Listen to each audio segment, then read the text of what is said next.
तो आज हम प्रकाश चक्र पढ़ने वाले हैं जिसका मतलब होता है लाइट। इस चैप्टर में हम रिफ्लेक्शन और रिफ्रैक्शन के बारे में पढ़ेंगे कि लाइट कैसे ट्रेवल करती है और वो रिफ्लेक्ट और रिफ्रैक्ट कैसे होती है।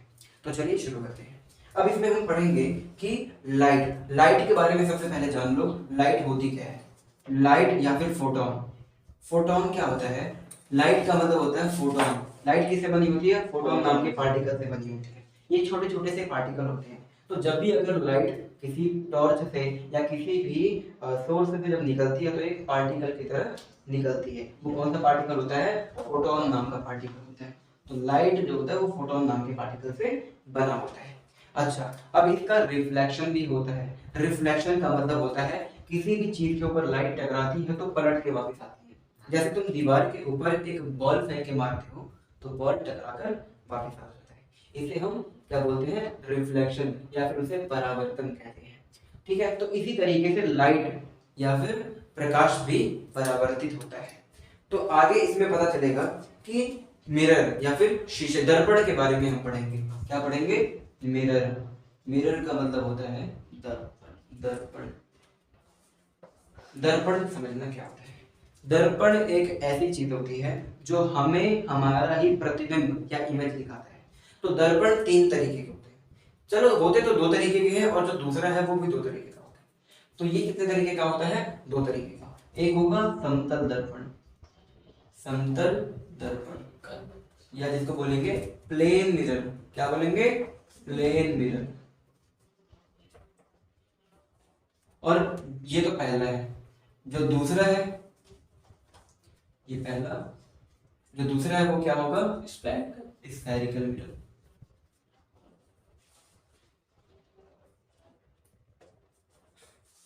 गोलीय दर्पण, हिंदी में गोलीय दर्पण या स्फेरिकल मिरर।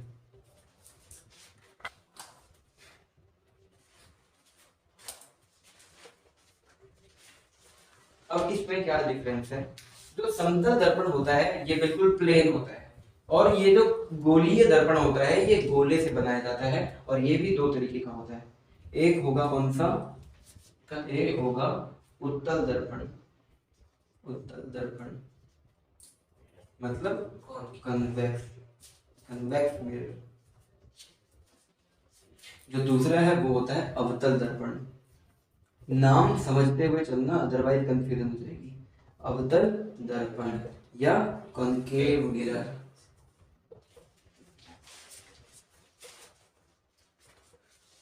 अवतल, अच्छा, प्लेन मिरर के बारे में क्या होता है? प्लेन मिरर कैसा दिखेगा? इसका सिंबल ऐसा होगा।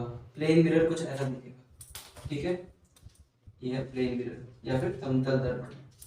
समतल का मतलब जिसका तल बिल्कुल समान या फिर बिल्कुल सपाट हो, बिल्कुल सीधा हो। जो तुम्हारे घरों में जो शीशा इस्तेमाल होता है देखने के लिए, अपने आप को सज से संवरने के लिए, मेकअप करने के लिए, कंघी करने के लिए, वो जो मिरर होता है, वो जो दर्पण होता है वो कौन सा होता है? दर्पण होता है। कौन सा? प्लेन मिरर या फिर समतल दर्पण होता है। जो दूसरे टाइप का दर्पण होता है वो होगा गोलीय दर्पण, जिसे स्फेरिकल दर्पण कहते हैं। जब स्फेरिकल मिरर जो दो तरीके का होगा, एक होगा उत्तल दर्पण और एक होगा अवतल दर्पण, कन्वेक्स और कनकेव। ये कैसे दिखता है? ये कुछ ऐसा होता है। ये उत्तल दर्पण या कन्वेक्स मिरर है और दूसरा होगा कनकेव मिरर जो ऐसा दिखता है। समझे? समझ गए? तो ये दोनों दर्पण या दोनों मिरर कुछ ऐसे हैं। इसको पहचानोगे कैसे? जो रिफ्लेक्टिव सरफेस है अगर ऊपर की तरफ है, रिफ्लेक्टिव सरफेस मतलब जिसमें तुम अपनी शक्ल को देख रहे हो, अगर ये बाहर की तरफ निकला हुआ है, उभरा हुआ है, तब वो कौन सा होगा? कॉन्वेक्स। और अगर गहराई की तरफ तुम ऐसे देखते हो तब वो कौन सा आ जाएगा? अवतल दर्पण हो जाएगा। जैसे सपोज करो तुम्हारे पास चम्मच है, चम्मच देखा घर पे, उसको तुम दो तरफ से देखते हो। एक चम्मच ऐसा, ये चम्मच है, ठीक है। तुम अगर इस तरफ अपने आप को देखते हो, इस तरफ से अगर अपने आप को देखोगे तो जिस तरफ तुम देख रहे हो वो कौन सा होगा? कॉन्वेक्स हो जाएगा या उत्तल दर्पण। और जब इसको तुम गहराई की तरफ से देखोगे, गहराई की तरफ से जब देखोगे तब वो कौन सा जाएगा? कॉनकेव या फिर अवतल दर्पण हो जाएगा। तो वो क्या है? वो वाला है। ठीक है। अच्छा, इसे हम गोलीय दर्पण या स्फेरिकल मिरर कहते भी क्यों हैं? क्योंकि इसे हमने काट कर बनाया है स्फेयर से। किससे काट कर बनाया होता है? स्फेयर से। इसे हमने एक गोले से काट कर, गोला मतलब गोला, स्फेयर, गोला और सर्कल में काफी फर्क है। गोला 3D ऑब्जेक्ट है, तो गोले में से काट कर ये मिरर बनाया गया है।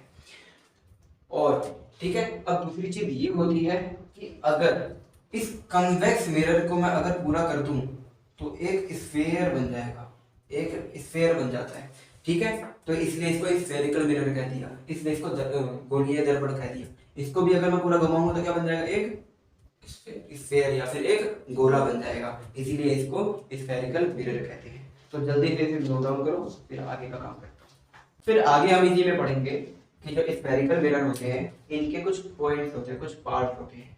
जैसे एक हमारे पास कनकेव मिरर है, कॉनकेव मिरर या फिर अवतल दर्पण। याद कर लेना, अंदर जो धसा होता है वो अवतल यानी कनकेव होता है। ठीक है, अंदर जो धसा हुआ है उसको कनकेव कहते हैं। अब इसमें तुम पढ़ोगे, इसको हम बोलते हैं प्रिंसिपल एक्सिस। क्या बोलेंगे इसको, वो बोलेंगे प्रिंसिपल एक्सिस बोलते हैं। मुख्य अक्ष क्या बोलेंगे इसको, मुख्य अक्ष। इसे डिनोट करें, इसको डिनोट नहीं करते, इसको बस बताते हैं, इसको बोलते हैं प्रिंसिपल एक्सिस।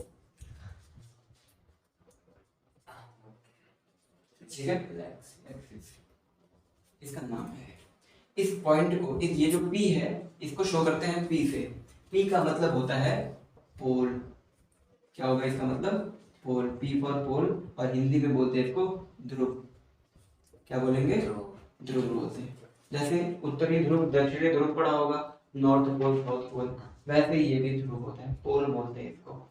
ठीक है, फिर यहाँ पर, लगभग यहाँ पर देखो, इधर ध्यान से देखना, इस पॉइंट को क्या बोलते हैं, इसको हम शो करते हैं F से, फोकस पॉइंट कहते हैं। क्या बोलेंगे, फोकस पॉइंट, फोकस बिंदु कहते हैं। तो इंग्लिश में लिखना पड़ेगा, हाँ हिंदी में भी है और इंग्लिश में भी है, लेकिन हम शो करेंगे F से। इसका नाम होगा फोकस बिंदु, फोकस बिंदु या फोकस पॉइंट कहेंगे इसको F, यानी इसका नाम क्या है, फोकस बिंदु पॉइंट, फोकस पॉइंट। ठीक है, इसको हम फोकस पॉइंट कहते हैं। और क्या होता है, यहाँ से यहाँ की जो दूरी है, P से लेके F की जो दूरी है, इसको हम बोलते हैं फोकल लेंथ। ठीक है, मान लिया ये F और P, F कोई दूरी है, इस दूरी को, यहाँ से यहाँ की दूरी को क्या बोलेंगे, फोकस लेंथ, फोकस लेंथ। ठीक है, इसको फोकस लेंथ या फिर फोकस दूरी कहेंगे, फोकस लेंथ या फोकस दूरी, फोकस दूरी कहेंगे। अच्छा, दोनों को मिलाकर, हाँ, यहाँ से यहाँ की जो दूरी है इसको क्या बोलेंगे, फोकस दूरी या फोकल लेंथ कहते हैं।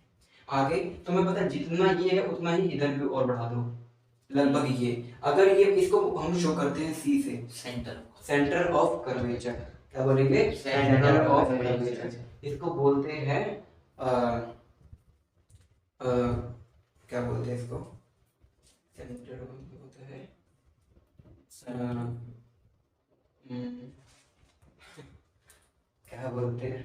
क्या बोलती पब्लिक, सेंटर ऑफ कर्वेचर को बोलते हैं वक्रता केंद्र।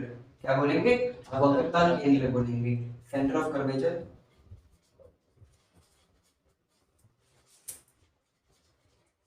इसको बोलते हैं वक्रता लेंथ, केंद्र, तो इंग्लिश में बोलता है सर, सेंटर ऑफ कर्वेचर या फिर इसको वक्रता केंद्र कहते हैं। C और P की जो दूरी होती है, इसका आधा कर दोगे तो ये इसके बराबर होता है। ठीक है ना, तो यहाँ से यहाँ की जो दूरी होती है इसे हम दिखाते हैं R से। क्या बोलेंगे इसको, C से P की जो दूरी होगी, C से P की जो दूरी होगी उसको दिखाते हैं हम R से। ठीक है, इसको कैसे दिखाएंगे, R से। इसको हम बोलते हैं रेडियस या फिर त्रिज्या। क्या बोलेंगे, त्रिज्या। ठीक है, इसको बोलेंगे त्रिज्या या फिर रेडियस। C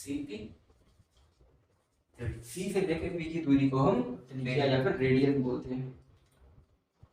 ठीक है, जल्दी से ये लिख लो और फिर समझ आता हूँ इसके बाद कैसे होगा। ऐसे ही कन्वेक्स मिरर का भी लगभग सेम ही होता है, उसमें टेंशन वाली बात नहीं है। ठीक है, जल्दी से लिखो, फिर इसको रब करता हूँ। आप भी जल्दी से लिखो। तो अब इसके बाद कुछ और भी चीजें हैं, जैसे जब किसी भी मिरर से या किसी भी दर्पण से प्रकाश होते हुए गुजरता है तो किस रास्ते से किधर जाता है वो हम देखेंगे बस।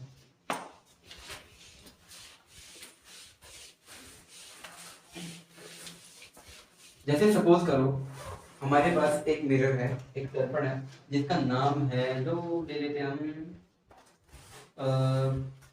कनकेव मिरर, अवतल दर्पण है। कौन सा दर्पण है? अवतल दर्पण, कनकेव मिरर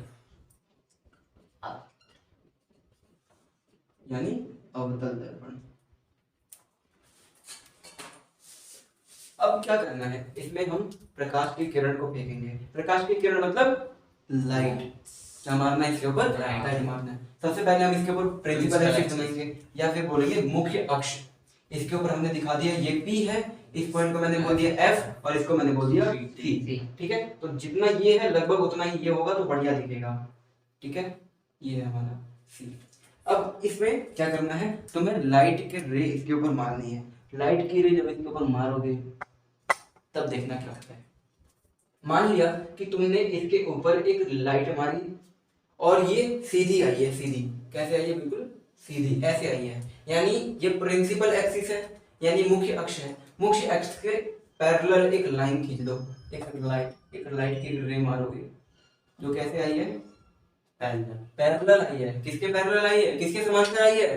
पीसी मुख्य अक्ष या फिर प्रिंसिपल एक्सिस के मुख्य अक्ष के पैरेलल। जी मुख्य अक्ष नीचे था ना? हाँ, तो मुख्य अक्ष ये है, इसके सीधे एक पैरेलल में एक मैंने लाइन खींच दी, समांतर रेखा। मुख्य अक्ष इस साइड था ना? मुख्य अक्ष ये है पूरा है ये लाइन, ये पूरी मुख्य अक्ष कहलाती है। मुख्य अक्ष, फिर उसको डंडे बता रहे थे। ये पूरी लाइन ही मुख्य अक्ष है। ठीक है, अब आगे क्या करना है, हमने इसके ऊपर एक लाइट की रे मारी, ठीक है, प्रकाश की किरण मारी। अब जब भी कोई लाइट मुख्य अक्ष के समांतर या पैरेलल आएगी तो वो हमेशा फोकस से होते हुए गुजरेगी, रिफ्लेक्ट होगी। लाइट का क्या होगा? रिफ्लेक्शन या फिर परावर्तन होगा। परावर्तन के बाद वो किधर से होते हुए जाएगी? फोकस पे होते हुए जाएगी। याद कर लो इतना। जब पैरेलल आएगी तो किधर जाएगी? फोकस पे जाएगी। ठीक है, पैरेलल मतलब समांतर, समांतर या पैरेलल आई तो फोकस पे हो जाएगी। अब इसी का उल्टा कर दो, उल्टा कर दो। मान लिया अब मैंने जो लाइट मारी है वो इधर से मारी है कि वो फोकस से होते हुए जाए। लाइट किधर से होते हुए गई? फोकस से होते हुए। थोड़ा सा मैंने ऐसे तिरछा मारा, ऐसा लगा कि फोकस से होते हुए गई लाइट। अब इसी का उल्टा हो जाएगा। अब प्रकाश यानी लाइट किधर हो जाएगी? पैरेलल हो जाएगी। तो अगर लाइट पैरेलल आएगी तो वो फोकस से होते हुए जाएगी, और अगर फोकस से आएगी तो वो पैरेलल होते हुए जाएगी। ये लाइट का एक रास्ता है, इसको हम पाथ बोलेंगे। क्या बोलेंगे? पाथ या फिर पथ। हिंदी में पथ, इंग्लिश में पाथ। ठीक है, अब ये तो हो गया एक। अब दूसरा, तो तुम्हें दो पता चल गया ना, एक अगर पैरेलल आएगी तो फोकस से होते हुए जाएगी, और अगर फोकस से आएगी तो पैरेलल चली जाएगी। इतना याद हो गया। ये हो गया तुम्हारा एक रूल। फिर दूसरा पाथ देखते हैं। ठीक है, सेम यही चीज,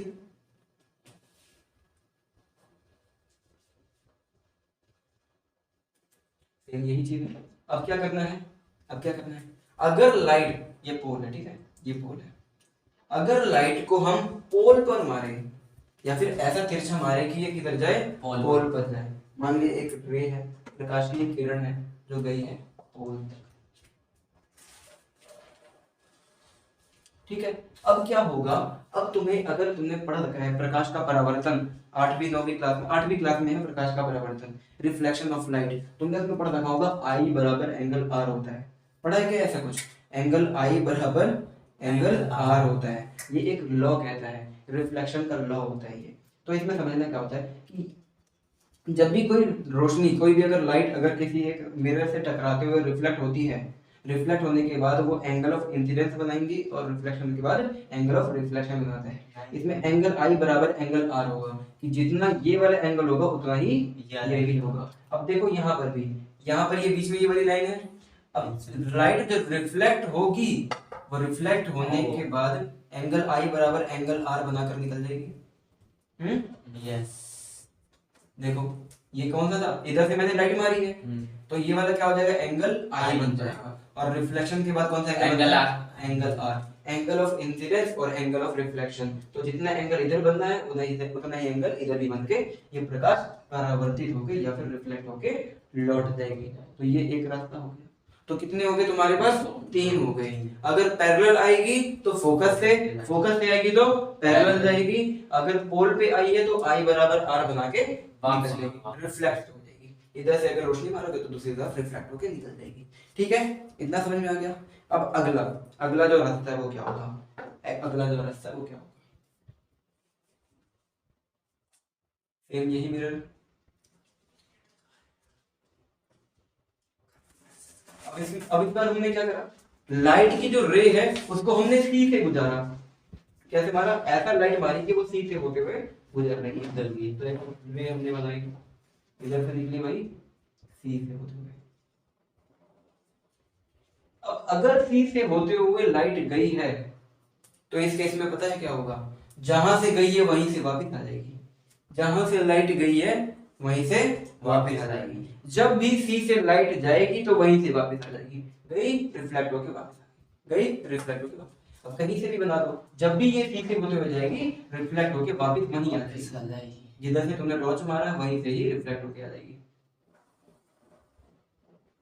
जिधर से गया उधर से ही वापस आ गया। ठीक है, 180 डिग्री का एंगल बना के ये वापस आ जाती है। तो ये हो गया इसका रास्ता। और कौन सा रास्ता रह गया बताता हूँ। ठीक है, अब आगे कल क्यों बताऊंगा, मैं तो आज ही बताऊंगा। कोई बात नहीं, भूख तो मुझे भी लग रही है। रात तक पढ़े थे, रात में 10:30 बजे तक तुम पढ़ रहे हो, मैं तुम्हें पढ़ा रहा हूँ, थका हुआ हूँ फिर भी पढ़ा रहा हूँ, तो तुम्हें भी पढ़ना है। शांत हो जाओ। 10:30 हो गए। चलो कोई बात नहीं, तो इसमें क्या होता है? 10:30 बजे के बाद कुछ होता है क्या? नहीं, चलो हम 10:30 बजे 12-1 बजे बुला लो। आराम से खाना ना खाना यार घर जाके। मैं तो जाऊंगा अभी, खाना ना खाऊंगा, 12-1 बजे सोता हूँ। तो तुम्हें भी हमको स्कूल जाना होता ना। अरे तो हमें भी तो सुबह जाना होता है, सुबह सुबह। हमसे पहले तो भाई यही हमको तो 12 बजे जाना होता है। हमें 12 नहीं, मुझे 9:30 बजे जाना होता है। हमें 12:30। चलो ठीक है भाई, कोई बात नहीं, इतना तो कॉम्प्रोमाइज कर लो। मैं तो कर रहा हूँ, कर लो भाई, मैं नहीं कर सकता। तुम करोगे। हाँ, ठीक है, अब तक अच्छा ठीक है। तो ये तुम्हारे रास्ते हो गए। कौन कौन से रास्ते हो गए? पैरेलल आया तो फोकस से आया तो पैरेलल, पोल से आएगा तो आई बराबर आर बना के निकल जाएगा। ये तीसरा हो गया। चौथा क्या है? सी से आया तो सी को वापस काटते हुए, सी से आया तो सी को वापस। यही 4 तरीके हैं, ये 4 ही रास्ते हैं जिससे कोई भी प्रकाश गुजरती है। गुजरने के बाद उसका रास्ता क्या होगा? वो यही होगा। तो बाकी की चीजें हम अगली वीडियो में कवर करेंगे। तो चलिए मिलते हैं अगली वीडियो में, तब तक के लिए नमस्कार। और कुछ खाने चलते हैं।